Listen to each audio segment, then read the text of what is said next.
Whether it's teenage awkwardness or outright rebellion, children of presidents have often swiped left on life in the executive residence.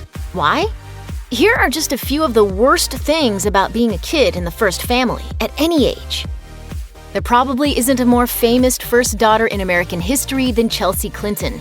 Her father, Bill Clinton, was already the governor of Arkansas when she was born, and she moved into the White House when she was just 12.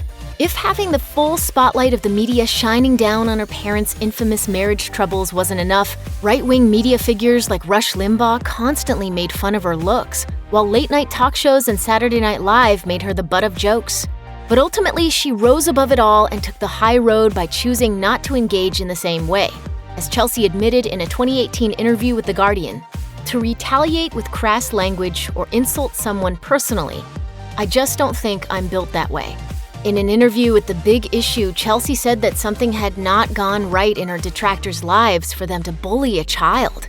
She then went on to say how the bullying taught her a valuable lesson that everyone can take to heart.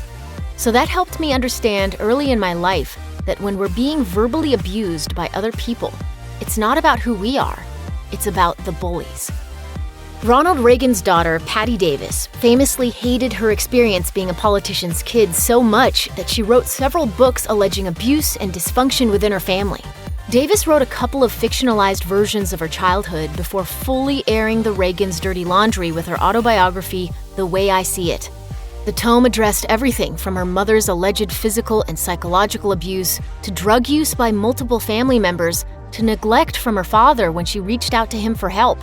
Things got so bad and so public between Davis and her family that her siblings stopped speaking to her for years. In the aftermath, her relationship with her parents was, understandably, rocky.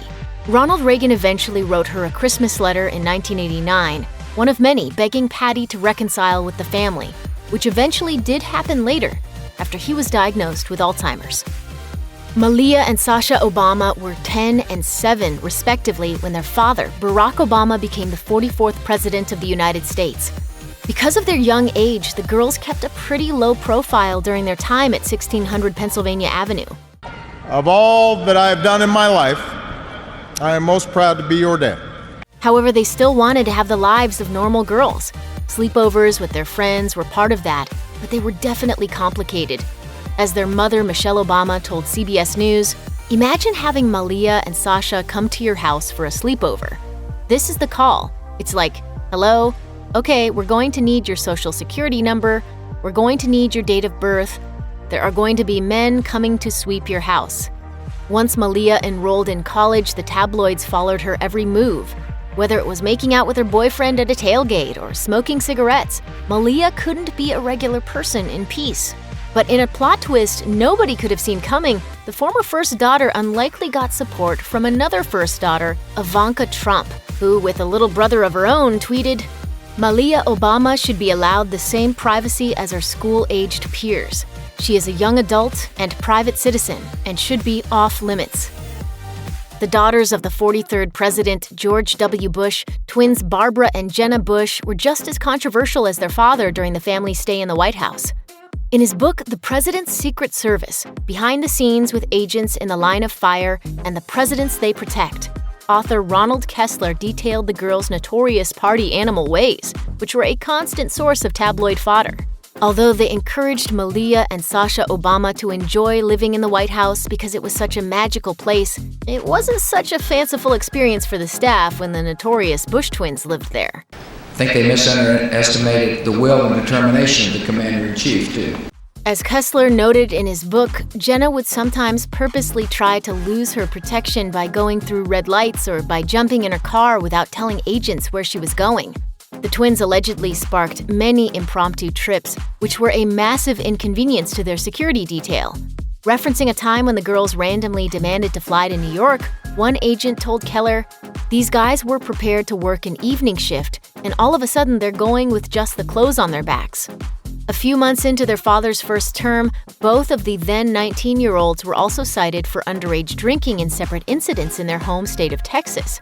In May 2001, Jenna pleaded no contest to a charge of possessing alcohol while underage after getting busted at an Austin nightclub. A mere 2 months later, both of them caught a misdemeanor charge for purchasing alcohol with a friend's ID at an Austin restaurant. Gerald Ford's ascension to the Oval Office after Richard Nixon's resignation was a culture shock to the youngest of his 4 children, Susan Ford Bales. As Bales told the Baltimore Sun, "I felt very besieged by the press. They talked to my friends, people who weren't even my friends. They wrote about romances I wasn't having." While that makes it seem like Bales took the intrusion into her privacy in stride, she revealed that the false stories being published about her were devastating. One that was particularly troubling made the allegation that nepotism was the only reason she made it through school. Bales later recalled, "I did take it to heart. It makes you a very tough, very thick-skinned person. And it makes you not very trusting of anybody except your family." In the book, The Residence, Inside the Private World of the White House, Bales reveals that her rebellious teenage years made her become the first Ford child to receive Secret Service protection. However, there was a silver lining in Susan being under 24/7 guard, as she eventually married a former Secret Service agent who was assigned to her father's detail. Being a parent is hard, even for the genius credited with creating the U.S. government. Yes, we're talking about James Madison, the statesman whose idea of a strong federal government with a system of checks and balances earned him the nickname Father of the Constitution. Madison had a stepson named John Payne Todd, who was the biological son of his wife, Dolly Madison. To say Todd gave his stepdad a hard time is like saying the colonies misbehaved a bit under King George III. Although Todd was 17 when Madison was elected, he spent his formative years being a rebellious teen. Madison reportedly tried everything to get Todd back in line. He even tried making his stepson a representative for the American Peace Commission that was bound for Europe. The role was to give him a sense of purpose, but Todd didn't share his father's patriotic passion. Instead, he racked up $8,000 in debt during his 2 years abroad.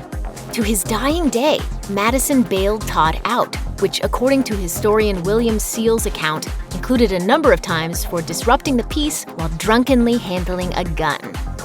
John Adams II, the son of America's 6th president, John Quincy Adams, wasn't exactly a kid when he had his worst experience in the White House. In fact, he was already married, serving as his father's secretary and living in the presidential residence with a child of his own. The incident occurred during the White House New Year's Eve party in 1828, when a guest, Russell Jarvis, was allegedly insulted by Quincy Adams in the presence of his son, John II.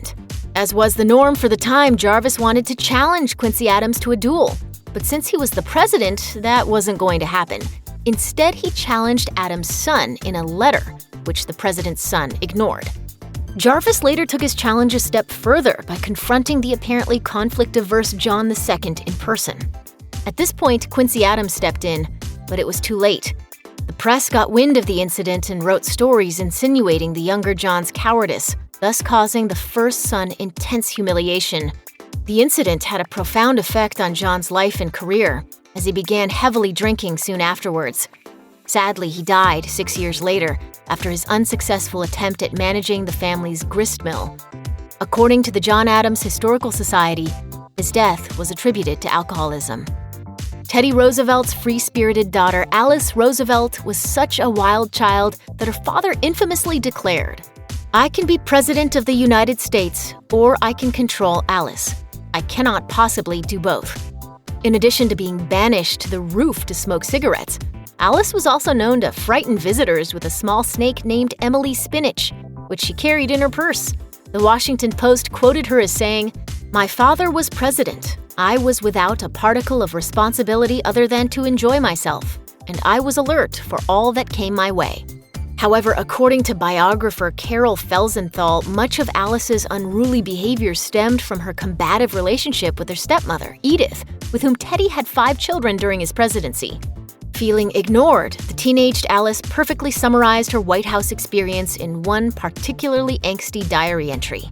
"Father doesn't care for me as much as he does for the other children. I care for nothing except to amuse myself in a charmingly expensive way."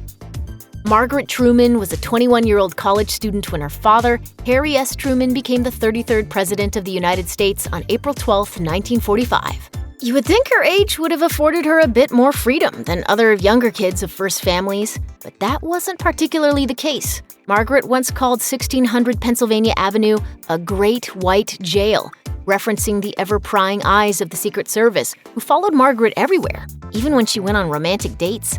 Margaret once lamented, "There wasn't much to be done except shake hands, and that's no way to get engaged." And it wasn't just romance that got interrupted for Margaret. She didn't make any new friends while living in the nation's capital, primarily out of fear that the friendships wouldn't be genuine. If it doesn't sound like Margaret had a particularly great time being a kid in the first family, that's because she basically didn't.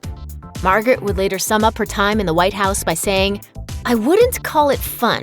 The only thing I ever missed about the White House was having a car and driver." Steve Ford shared Margaret Truman's youthful grievances. Also, at a formative age when his dad, Gerald Ford, took office, Steve experienced the similarly jarring revelation that he wouldn't be doing anything without a bodyguard on standby. He likened his experience in the White House to living in a museum. Furthermore, his mom once scolded him for putting his feet up on Jefferson's table, and he became bummed when the White House staff wouldn't let him park his yellow Jeep wherever he wanted. As Steve once admitted, "Every time I'd come home, they would move it around back and kind of hide it. I'd get frustrated, and I'd go down and move it out front again, and they'd move it back." Ford did share one fond memory of his time as a first kid, recalling an evening when he and his best friend played Led Zeppelin's Stairway to Heaven on the White House roof. Check out one of our newest videos right here. Plus, even more Nicki Swift videos about your favorite stuff are coming soon. Subscribe to our YouTube channel and hit the bell so you don't miss a single one.